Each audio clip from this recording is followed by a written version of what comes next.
स्वामी समर्थ महाराज अक्कलकोटमध्ये असताना बाळाप्पा महाराज माझ्या घरची पार्श्वभूमी अगदी सोहळ्या ओवळ्याची शिष्टाचाराची होती.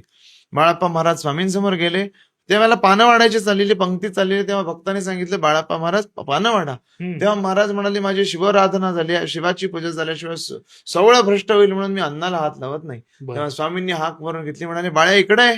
म्हणजे काय झालं तर इतकंच सांगतो म्हणले, लक्षात ठेव निर्लज्ज गुरु सन्निधौ. महाराज म्हणाले काय शास्त्रात वचन आहे, निर्लज्ज गुरु सन्निधौ. गुरुच्या चरणामध्ये जर जात असशील तर निर्लज्ज होऊन सेवा करायला शिक.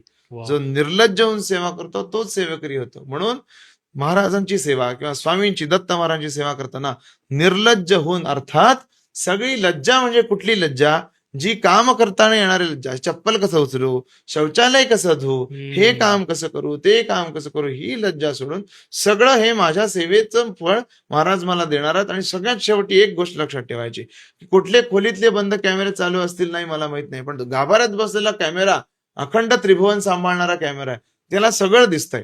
तुम्ही जे चांगलं करायला लागलाय चांगल्याचं फळ देईल, वाईटाचा विनाश करील.